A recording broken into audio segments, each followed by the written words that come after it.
Welcome to the Find Your Leadership Confidence podcast with Vicki Nedling. You are about to discover impactful lessons that help you grow as an individual, grow your confidence, and find the positive and good within you, so you powerfully and authentically become the best version of yourself. Be sure you visit our website at www.findyourleadershipconfidence.com. While you're there, subscribe to us via your favorite network. Now tune in, get ready, and enjoy the journey of emerging as a leader of exception in the 21st century. Welcome, everyone, to the Find Your Leadership Confidence podcast. I'm your host, Vicki Nedling, coming to you from Roswell, Georgia. As always, this podcast is to share topics and guests that will help you grow as a confident leader and expand your business or your life to the next level. I am very pleased to have today my guest, Paul Halme. And let me tell you a little bit about Paul. He went from working as a stockbroker from a major Wall Street Journal business to becoming an entrepreneur. I'm sure there's much less stress. He now specializes in helping other entrepreneurs fix their finances and then buy assets to create passive income. So our theme today is going to be just that, how to build your own passive income machine. Please join me in welcoming Paul Halme. Thanks. I'm excited to be here. Wow. I think this is always a topic that is on everyone's mind. How can I make more money and keep the money that I have? Oh, yeah. Especially this year. This has been a tough year. Yeah. It's not getting any better either. But so what part of the country do you call home? Texas, Fort Worth, Texas. Awesome. Oh, you were the judge. You have the judge that just killed the student loan. We got all kinds of crazy stuff. Yeah. Not making very many people happy today. What is the fastest way that you can fix your finances? I have as an entrepreneur, but I think anybody. It's for anybody, really. Yeah. And the fastest way to do it, and it's the hardest thing to do, is take a real hard look at where you're at. You know, everybody wants to sugarcoat it and be like, oh, things aren't bad, or things are, it's always gray. But I tell people, especially for entrepreneurs, profit and loss statements are black and white. There's no gray. When you give a good bookkeeper and accountant and they slap it down in front of you, you're like, this is my numbers. These are what I have. So I tell people, first thing is don't be afraid to address your situation. You might be in a good situation. You might be in a bad situation. If you don't address it, 20 years from now, you're going to be in the same or worse position and never have done anything. So ripping off that Band-Aid and just being like, hey, this is where I'm at. Where do I want to go next? And then you start developing a plan, and then it all kind of comes together. But that's the hardest thing I do with clients when they first start, is just like having that realization of like, this is where you're at. And then once they realize, they kind of feel guilty. But then once you're like, you kind of get that off your chest, you're like, okay, let's fix it now. And then we just kind of go from there. And I guess the thing to remember is that you probably didn't get there overnight. Yeah. So you're probably not going to fix it overnight either. No. And that's why I tell people too, is like, it's not your fault, most of the time, because we're not taught these things. It's like you go to school and you learn geography and trigonometry and this, and no one teaches you how to balance a checkbook, read a P&L, how to start investing. It's like the world would be at such a different place if people did learn that at a younger age. Yeah. I know that the Junior Achievement Group teaches 5th and 6th graders that. And there are some teachers, I work with students all the time for helping them improve their speaking. And one of the teachers I work with teaches 7th and 8th graders how to manage their finances. That's awesome. How to build a website, how to be entrepreneurs. In fact, next Friday, I'm going to be on one of his Shark Tank people. Oh, that's awesome. I know. If more teachers in schools could have that, that would be so great. Yeah, the world needs more teachers like that, because it's just such a necessary thing. And you start off life in the hole, and it's like then you're digging yourself out, and it seems so hard to do. I talk to people all the time that go through that. Yeah, and the unique thing too is that he has maybe 35 of us business owners that support him. Nice. Like he calls us, and we're there to do whatever he wants. And, I think a lot of teachers don't do programs like that because they think they won't get the support. Yeah. No, that's awesome. I love that. So let's talk about creating passive income. What are some steps that we should take? Well, the first thing for entrepreneurs, we look at it, and this the argument I had for years with people is they're like, well, my best investment is my business. And I was like, well, yeah, it is the highest return, but 2020 taught us all a lesson. If you don't have other investments, I mean, I never in my life, I've been through recessions. I've never thought in my life I'd be told I'm not essential and I can't make money. It was like, but luckily I was like, oh, thank God we have these investments. We've been doing all these things. So the first thing, and everybody wants, this is the hardest part about teaching people, they want to jump ahead. Like, oh, I want to go and, buy like other businesses. I'm like, well, that's great and everything, but unless you inherited a bunch of money or got lucky, you don't have the assets to do it. So what I teach people is you have to, after we address the situation where they're at, it's like, okay, now we got to start putting money away. And as humans, we don't not do good it. at that. Yeah, we're not good at it. We're horrible at it. So I teach them automation. It's like the banks make it so easy. The Robinhood, love them or hate them, they change the game for investing too, because the fractional shares, you don't have to have, back when Amazon was $4,000 a share, you don't have to have $4,000. You could buy $20 worth of Amazon every week on Robinhood if you wanted. But the biggest thing is getting started and having some kind of an automation that takes money from checking the savings where you don't do it. You don't even touch it. You don't deal with it. And people are like, what do I start with? And I always joke around. I'm like, just start with $1 a day. It's 21 business days in a month. You usually do $1 a day. And they're like, well, that's not much. I'm like, well, it's better than the zero you've done for the X 10 or 20 years. And then they kind of, they kind of laugh and they're like, okay, you got me there. And I'm like, do $1 a day. And they're like, well, that's silly. I'm like, okay, can you do 5? And they're like, yeah, no problem. And then it's 10, then it's 20. And depending on the type of person they are in their business, it could be 100, it could be $200. And then that money just starts building and building and building. You start seeing the savings account. And it's always so funny when I have talks with people after they set the system, they'll be like 6 to 12 weeks in, they're like, there's kind of a lot of money in my savings account. I'm like, that's the good problem. We're going to work through this now. And it's like, we create that. And then they start building their savings up. And it's like, okay, now it's time to look at what you're passionate about. Most people like either love or hate the stock market or don't understand it, or they like real estate or rental properties or Airbnbs. I'm like, you can do any of those things, but you have to create an account to store the money into. And then from there, you start taking it and having money go out into other investments. And then you build this machine that just keeps churning and churning and churning. That's why I call it like the passive income machine, because you just keep making it bigger and bigger and bigger, adding more gears to it, keep feeding the machine, and it just runs. I know I signed up before COVID, a thing called Acorns, which is, similar. You just great. Goes in and out, and if there's not enough money from what you said, they pause it automatically, just tell you. So it does make it just like idiot proof almost. And we need simple, because our lives are complicated. If you're listening, you have a spouse or kids or life and work and hobbies. It's like, you're like, oh, I'm going to go through and spend all my time, like I'm crazy. Like I spend all my time in my finances and messing around, and I probably do too much. I need to like lay off a little bit. My wife's better than at me, because women have a huge advantage over men, because they'll get it set up. And then my wife, like over the years, she's learned how to do her own investments or like that. And she'll just buy something and be like, okay. And then she won't log into her account for like 6 months. And I'm in my account 7 times a day looking at this. And she'll be like, oh, let me go check my Netflix. Oh, it's doing good. Okay. Well, look at it. I'm like, you're so patient. That's patience is necessary for the stocks. Yeah, it is. And men were like, we just want to like, oh, I'm smart. I'm going to buy and sell, buy and sell, buy and sell. And then we buy at the wrong time and sell at the wrong time.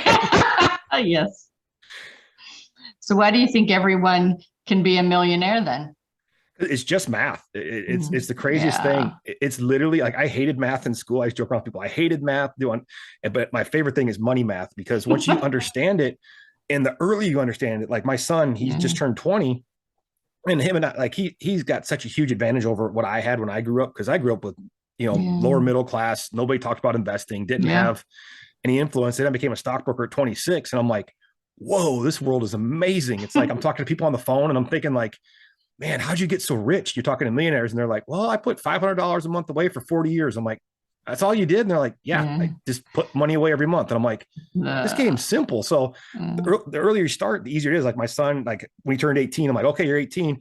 I said, if you start now and you put $150 a month away, you'll be a multimillionaire and you retire. I mean, if you wait, so say somebody's listening to this and they're like, well, hey, Paul, I'm 45, I don't know what to do, etc. I've got it written down on my little cheat sheets here, but so it's $1,200 a month.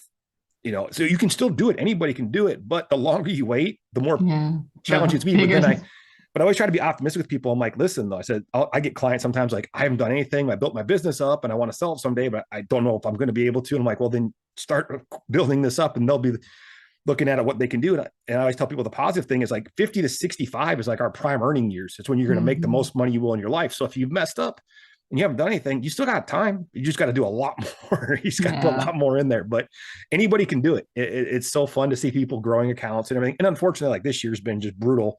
Yeah. But I just tell people, it's like, you're playing the long game. It's like, if you're going to retire in a year or two, yeah, then you should have been not 100% in the stock market. You got to talk to your financial advisor and get a good asset allocation for when you're getting closer to retiring and income planning. But man, if you look back historically, like 2001, horrendous market crash, crazy bull market until 2008, horrible recession. Yeah. And then it put us into the biggest bear market for 13 years of like people made insane returns. So yeah, it comes back, it readjusts. And then after this is over, we'll have another huge bull market run. And it's going to be, it's the one I've been waiting. I joke around people. I waited my whole life for this one because in 2001, I was a stockbroker with no money because I just started and the market crashed. I had no money to buy anything. 2008, the market's crashing and I'm running my business, but I'm like, I don't have any money to put it into other stuff. I'm watching people. I'm looking at Apple and Amazon and Google. Yeah. Like, it's like I could have made so much money, but I didn't have any money. So now I'm sitting here like, okay, all right, everything's on sale. Let's start buying. So, I tell people like, well, aren't you scared? And I'm like, well, I'm a little nervous, but if Amazon goes to zero, we got bigger problems. The world probably collapsed. Yeah, that's right. Right. So what is developing wealth too slow and boring, or why is it too boring? I think we've already covered that. People are not patient. Yeah. But one quote goes back to Warren Buffett. I forget who it was that asked him that because he showed somebody his plan. He's like, literally, he goes, put money in S&P 500 every month and don't think about it. And people are like, why don't more people do that? And he's like, because nobody wants to get rich slow. It's like, and Warren's like, he's the godfather of investing. And it's like the guy's made the majority of his money in his 60s and 70s, but he's just always been investing. And it's like, but we get spoiled. Like when the whole crypto thing was going crazy, and everybody's like, oh, we're all going to be crypto millionaires. And I had friends, they were like, oh, Bitcoin's at 67,000. It's going to 1 million. I'm like, yeah, calm down a little bit, and it's like, this is not when everybody gets excited. That's usually when something bad's about to happen. But when it crashes now I'm the opposite. I'm looking at it now going like, okay, I'm just going to this is a great time to buy stuff. That's a good time to buy. Yeah. Always. What is the secret to building wealth? The secret to building wealth is consistency. To me, it's just being consistent. Like I come from mixed martial arts, jiu-jitsu and MMA. So we'd have, when you're training, you have to be consistent with your training or you're never going to be successful. You're never, it's like, you don't want to be, if you have a tournament or a fight coming up and it's like, oh, I'm just going to slack off and not be consistent, you're going to get slaughtered. So I tell people it's the same thing. It's the same thing with investing. If you're not consistent with your planning, if you're not looking at your stuff, if you're not talking to your spouse, like I tell people the best thing you can do if you're married is go on money dates and just talk about money. I have so many friends that hide stuff from each other and then they end up getting these huge fights and getting divorced. And I'm like, you just could have talked about it. And they're like, well, and I'm like, okay. So my wife knows everything. And I know we go back and forth, talk about it, but yeah, just being consistent and open book and working together. Yeah. I think people forget about the beauty of compounding. Eighth wonder of the world. Yes. Albert Einstein. And we should teach our kids that, just 100%. It's so simple. It's just that you don't need much money. You start at 18, you need way less money to become ungodly wealthy. It's I joke around with my kids and I'm half serious when I tell them that because I want to scare them. I'm like, you're not going to inherit anything. I said, Mom and I are spending everything. We're going to go on every vacation. We're flying first class to overseas. It's like, you're not going to get anything. So I said, if you want to have a good life, you better start building accounts because that's kind of one of the bad things when you come from like my situation. I grew up with nothing. So I wanted to give my kids everything, and then we kind of like, kind of spoiled them a little bit, got to rein them back in. And so it's like, hey, yeah, you've got a good life, but you're not getting my stuff. It's like, build your own. So I'm having fun watching my son. It's cool because he asks me investing questions. He's thinking longer term. And to me, it's super exciting because he's getting a 8-year head start on what I had as an adult. Right. Wow.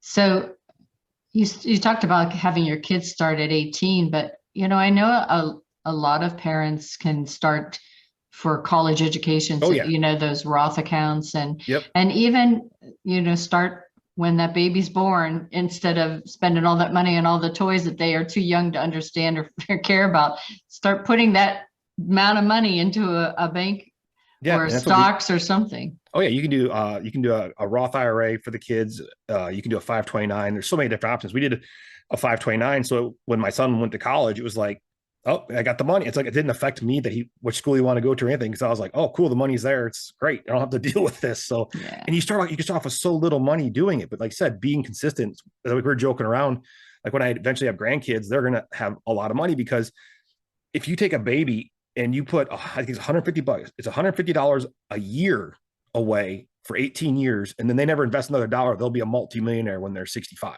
I mean, it's just insane, but nobody teaches us this kind of stuff. It's like, I didn't know that. I'm like, so if I put $150, I never did the math on it. And then you literally do the math and you're like, this really actually works. The other thing is you have to educate the kids because they're going to turn 18 and have like 30 grand. And it's like, it's like, oh yeah. So there's pluses and minuses. You got to have good communication with them.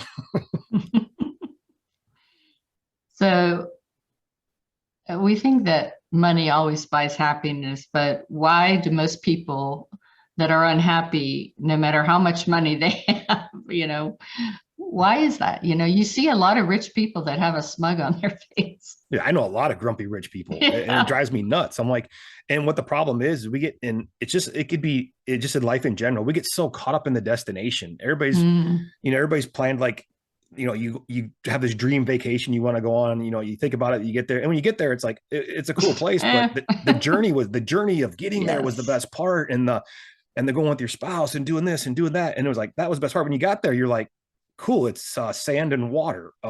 Okay. And it's happened to me multiple times where you get this dream trip and you're like, oh, the best part was getting here. And so I look at that as the same thing with like life and money, is just stop every once in a while and smell the roses and enjoy the journey. It's like my little sister, she unfortunately passed away when she was 34 from complications of a brain aneurysm. And at that time I was a grinder. I was like nose down, work as hard as I could. I'm going to have all this money and blah, blah, blah, blah. And then when she passed away, I was like, I started thinking about it. I'm like, she never did anything. She never even saw New York. It was like her dream was like, someday I'm going to go to New York. And I'm like, you're 33. Why don't you go to New York? I'm like, and so after that happened, I really embraced like, you know what? I'm just going to be happy every day. I'm going to enjoy the journey. I'm going to, and just make the most out of it. And then, I want to make more money and I keep investing more money, but it's not like people get obsessed with it. Like I have to have this thing. And it's like, why? And then when you ask them why, they don't ever have a good answer. Yeah. I think for me, it's always to be happy with what I have. And if I get more, that's fine, but I don't need it. And it's whenever you start to need it, that unhappiness happens, I think. Oh, you see it all the time too. It's like, it's just crazy. Yeah.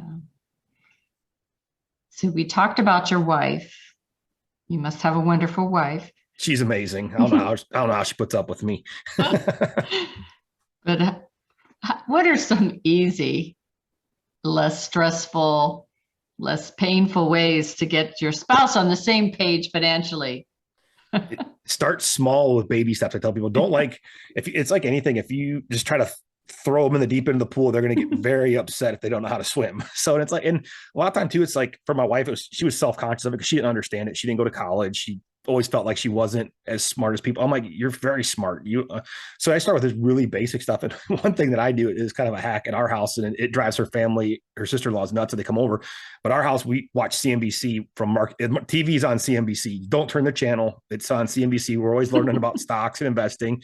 And then, like I said, if spouse go on money dates, talk about money. It's like, it's the suckiest thing we're told. Like when we're younger is, don't talk about money. Don't talk about money. Yeah. And I tell people now that I know, rich people talk about money. That's all. They're like, there's not taboo to them. I came to Texas from South Dakota, and I was doing jujitsu, and I started meeting like crazy rich people. That's the coolest thing about jujitsu as a martial art is it's like a melting pot of everything. Like you go into a classroom, I tell people it's like literally I was at my gym today and I worked out with a surgeon, a tattoo artist, a DEA agent, a former felon, a bartender, a college student. I'm like, it's just a mix of everything. But I started to hang out with the rich people, and they'd invite you over for dinner or lunch and stuff. And they're talking to their little kids about money. And I'm like, this isn't fair. This is why you guys stay ahead of everybody, because you're not telling your kids that money's evil and we don't talk about money.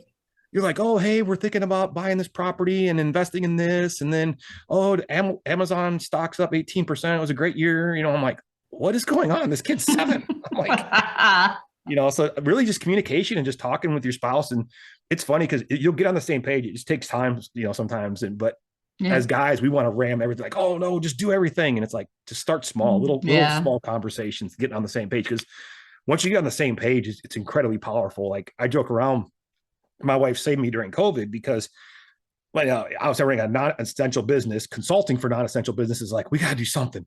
I'm like, we're going to buy like a Subway or some kind of sandwich place. And, we're going to get a franchise. It's essential. They won't shut it down, and blah, blah, blah. And she goes, well, that's great and everything, but what are you going to do when somebody calls in sick and you got to go make sandwiches? And I was like, oh, you're right. I don't have a passion for this.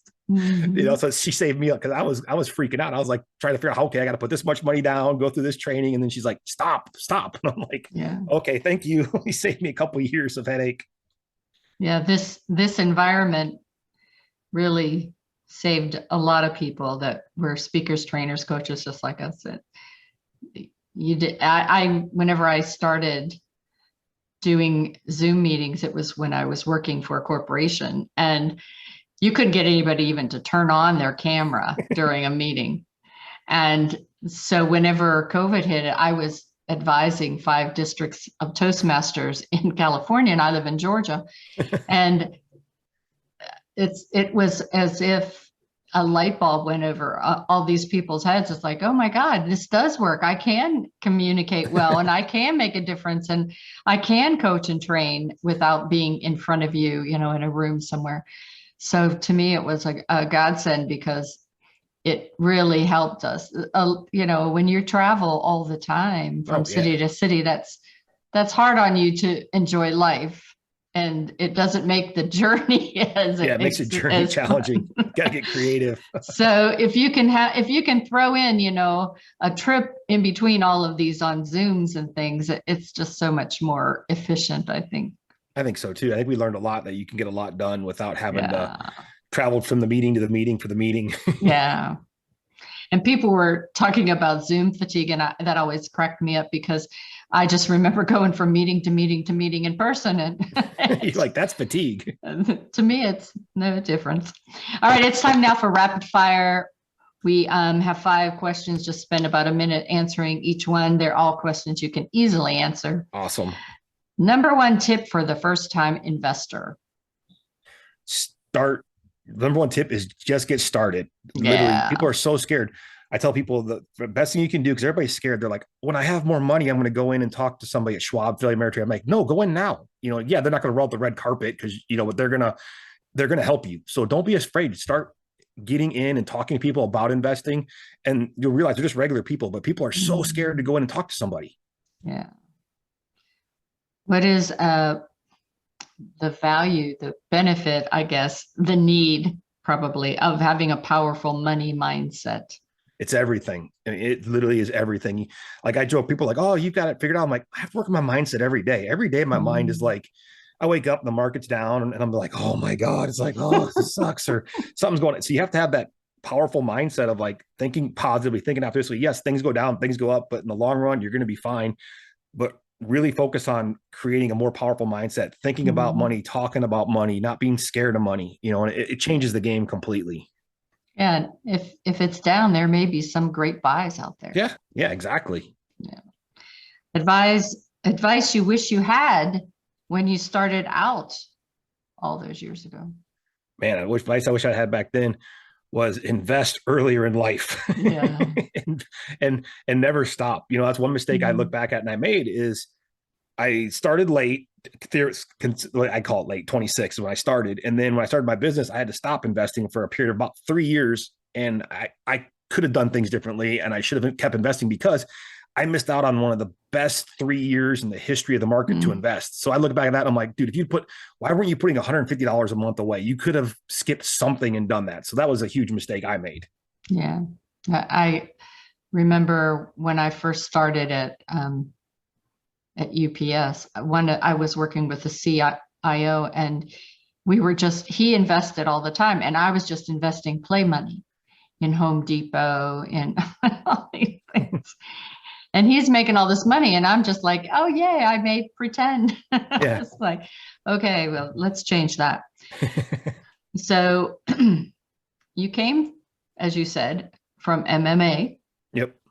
And you are now an entrepreneur. And I think you kind of touched on this, but what have you taken, the lessons you learned as that MMA fighter that has been helpful as an entrepreneur?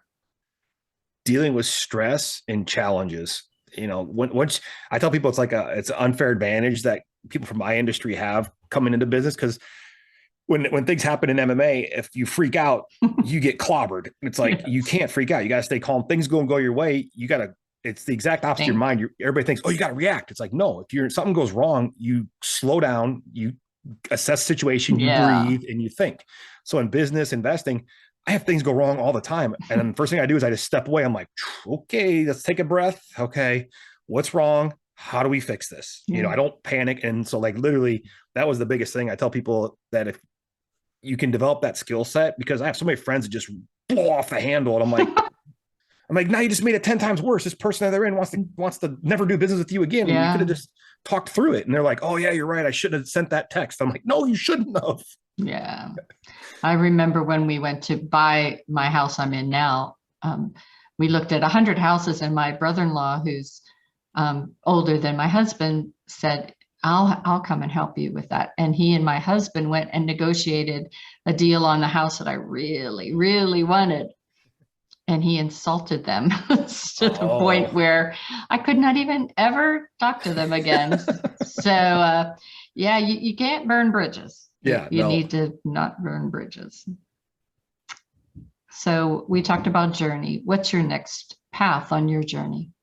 My next path, I call it I figured out now there's 3 levels to this game. Is first one is you go through the accumulation phase. Like you're just accumulating. And then you're like, oh, hey, I have money to do stuff with now. Okay, now I want to acquire stuff. And then, I'm sorry, I take that back. Step 1 is you get started. That's the biggest thing. Getting people to start is the biggest thing. Is get started. Then you accumulate. Then you're like, hey, there's money here. Now what do we do? Now we acquire. So now I'm in the acquisition phase of my life where it's like, I'm having these opportunities I never would have had if I wouldn't have been putting money away for the last 20 years. So now people will be like, I'll see friends like, hey, I'll pitch on this private equity deal to buy this restaurants and blah, blah, blah. And I'm like, well, how's that work? And like, oh, it's, if you're a credit investor, you do this, and just wire us money. I'm like, okay, I want to do that. So it's like, so that this phase of my life is now, I'm just all about acquiring assets at this point. As long as I don't have to make sandwiches. Yeah, exactly. That's the best part, because it was so funny. I went to my first investor meeting, and the CFO was up there, and he's like, because he knows a lot of new people to this game. And he's sitting there, he's like, listen, he goes, this is a passive investment opportunity. What I mean by that is you don't have to do any work, blah, blah. He goes, but if you email us and ask us questions, we will send you your money back. Because he goes, I'm not being a jerk. He goes, but there's 200 of you here. If I'm getting 2 emails a day from all of you, that's 400 emails about the same thing. So he's like, so I learned real fast, like these guys that are really successful and make a lot of money, do a lot of money, they just don't mess with the people that are doing the thing. Yeah, so right.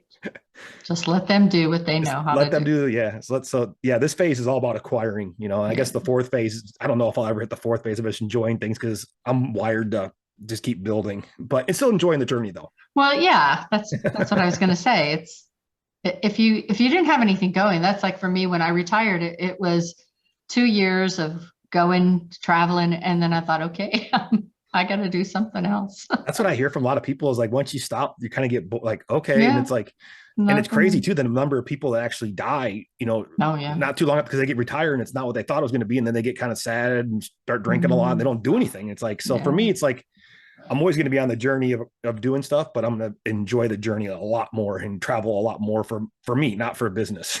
Yeah. It's just getting to that point where you control what you do and what you don't do.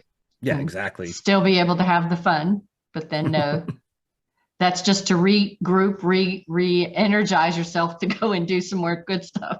Yeah, you got to have that mission. You got to have something that's driving you, keep us sane. Right. All right, we're going to share my screen. So if you are just listening in, I would run and grab a pencil paper right now, go grab it. I said, grab it. Okay, thanks.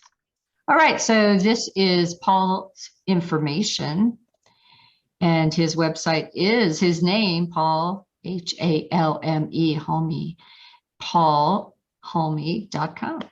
He is on Facebook and Instagram. Thank you, God. It is his name as well. Keep it simple.